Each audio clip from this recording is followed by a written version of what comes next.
Man, coaching age in dog years, especially when you have a 20-point lead and you see it evaporate. And give Nevada credit. I mean, they kind of had their backs against the wall, and we knew coming out in the second half that we were going to have our work cut out for us. But for our guys to lose that 20-point lead, and I think we actually got down one, and then Marcus makes that big-time play down on the baseline on the dunk. And then from that point on, you could just kind of see our guys, especially having at that point in the game, we had three true freshmen on the floor. You had Williams, Ducell, Ike, and then you had two sophomores in Kenny and Quan. And for those guys to respond the way they did, and from the 7-minute mark to the 4-minute mark, we go on a 9-1 run. And then down the stretch, Marcus, Quan, guys stepped up and made big free throws to just kind of keep them arm's distance where it never really became a one-possession game. And so, our guys, they really, like I said, Coach DeWeese came up with a hell of a defensive game plan. Our guys know that where we're at defensively is not good enough, especially against a team like Nevada. That you can't be one of the worst teams in the league, and statistically from a defensive standpoint, one of the worst teams in the country defensively, and expect to win games. And I thought our guys tonight really did a good job of executing the game plan, and held a team with Nevada to 33%, which without Meeks it definitely changes some things for them. But I thought our guys, in terms of just really understanding what we were trying to do, did a great job. And then for the most part, we had some sequences there where they got, on one possession, maybe got 3 offensive rebounds like twice. I thought for the most part we did a really good job on the defensive glass. Questions? Cody. Jeff, I was thinking to myself as that lead was slipping away that, who's the closer on this team? And I would assume that guy, the leading candidate, would be Marcus Williams. How special was he? He wasn't scoring a bunch of points, but he was dishing. He was making plays for his teammates. He was hitting free throws. Is he the closer on this team? I'm not sure to say closer. I think if you see some of these games, and we've been in a lot of close games down the stretch, I think it's kind of depends on the game, and then just it's more of a collective effort. Maldo's finished games. Quan's done a really good job finished games, but it's more of just a team effort. And when you have multiple guys on the floor that can make shots and make plays, it makes it a lot easier. But I do know, down the stretch of games, Marcus, he does want the ball in his hands, and I thought what he really did a good job of, and he's got to understand that. You can't wait till the game's on the line to decide, hey, that I'm going to play. He's got to play that way the entire game. It can't be, hey, I get riled up because I dunk on a guy, and then we get a tee, and then, hey, let's go. No, he's to be the player that he needs to be, and I think he can be. That's what it has to be for the entire time he's on the court. But I did think, and especially in the last 7 minutes, I thought he did a really good job of really getting into the paint, and the guys did a really good job of playing off of him, and he really made some great passes. He's got such a great feel. But I just thought it was more of it was collectively. Our guys knew. You got to space, you got to respace, and when we drive, you got to find the ball has to see you. And I thought our guys did a really good job of that. And I really thought Kenny Foster played. Especially as we were kind of reeling a little bit. Kenny really didn't waver, and I thought Kenny came up with a lot of big plays. That kind of just kept us without really just collapsing. And then when we found a way to make that run, it was just a collective effort. Michael. Graham didn't necessarily light up the stat sheet, but it seems like he had a pretty big impact on the game tonight. What does he just kind of bring as a presence? Yeah, as you said, there's a presence.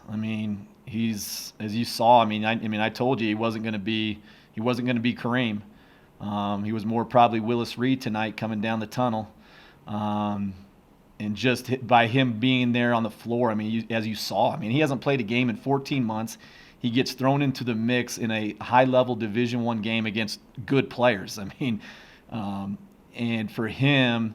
I knew it wasn't going to be perfect, but he just provides a presence. He's so physical, and he's a guy that kind of just brings everybody together. He just has one of those infectious personalities that just it kind of just brings all the young guys, the old guys. He just kind of brings everybody together, and that's what I kind of knew just from having recruited him.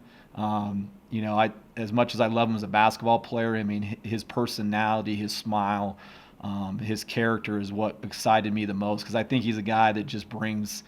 He's just one of those guys that just brings everybody together and is a great leader. And all you're going to see is him get better and better. I mean, you just see him when he's going up to the rim. I mean, he's 6'9" with about a 7'6" wingspan. I mean, there's just a different presence. And then on the defensive boards, I mean, he's not going to get pushed underneath. And so he provides a good balance. Hopefully in time, we'll be able to probably, as he gets more acclimated and doesn't just foul out in 6 minutes, also have the ability to play him and Thompson together. Tracy. How much of a growth game is this game? I mean, it was nice to win at Air Force, but you're playing a pretty good team. They come back and erase a big lead, and your guys respond this time. How big a growth game is that? Yeah, I mean, I think we saw just from when we lost at Air Force, I mean, in the last week, which I couldn't tell you what the days were or when we played against Air Force, is that, I mean, it's like you never play on Fridays. I mean, some of the days we're playing on, but I thought, after that loss at Air Force, and for our guys there's just been a different look, just a different feel, just knowing that they have to do more and they have to be more together. We got a group of a bunch of really good kids. I mean, great kids. And sometimes coaches say that, but I mean, they are great kids. But sometimes, great kids don't want to confront one another. They don't want to hold each other accountable. And, it was one of those deals where we had to kind of have a coming to Jesus meeting after the Air Force game. We're saying, guys, this isn't good enough. And knowing, too, what was coming ahead. I mean, the stretch of games we got coming up, and Nevada was playing really, really well.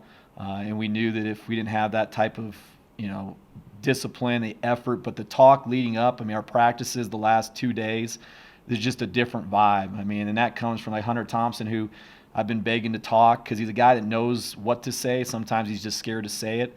Or doesn't want to say it, but he's been really vocal, Maldo, and just all those guys. I mean, there's just a different urgency to them when knowing that, hey, if you don't have that urgency, you're going to get embarrassed, and they didn't want to get embarrassed because we have a lot of respect for Nevada and what they do. Davis. Jeff, is there anything else at this point that you can say or do to just sort of drive home the importance of the defensive intensity for 40 minutes and keeping that up, or is that just sort of part of this learning curve with this young group? Well, I mean, that's why you see, the bigger programs. It's a lot of guys. I mean, it's why they get grad transfers. That's why they get older guys. I mean, the trick in college basketball is to be old. And when you're old, you develop habits. And when you're in the right program, you develop the habits that allow you to win games. But that's something that's not a quick fix. I mean, you're not going to teach freshmen who haven't been able to practice very much because of COVID and not be able to have the number of reps under their belt to develop some of those habits. But slowly but surely, they're starting to understand that. But it's a process, and when you got young guys, and that's what we are right now, and those guys are going to be the growing pains that they're going to experience now are going to allow us to be a really good team as we make our way down the road. But it's you used to sit here and say that they're going to be perfect. No, but I thought our effort was really good tonight, and our effort's always been good, but you have to have a certain level of discipline, and then you can't grab the wall, as we always talk about. And when you get tired and you relax, because good players, I mean, Sherfield, Cambridge, I mean, they'll make you pay. But I just think we're heading the right direction, and we're still going to have growing pains, but that's just part of it. But I mean, at least we got guys that want to compete, and they want to get better, and they want to be in the gym. Cody. Speaking of Sherfield, how about the job Marcus Williams did on him? Marcus and others did on him tonight. Yeah, it was a collective effort. I mean, you're not going to guard Sherfield by yourself. I mean, I thought we did a good job in our ball screen coverage. We did a good job behind the ball. Now we still had some breakdowns here and there. But I thought, collectively, I mean, we did a really good job because we knew that was a big part. I mean, he's a big part of what they do. I mean, he's in the majority of those possessions. But I thought overall we did a good job. But I know they're going to watch the film. They're going to make some adjustments, and we're going to have to be ready for that.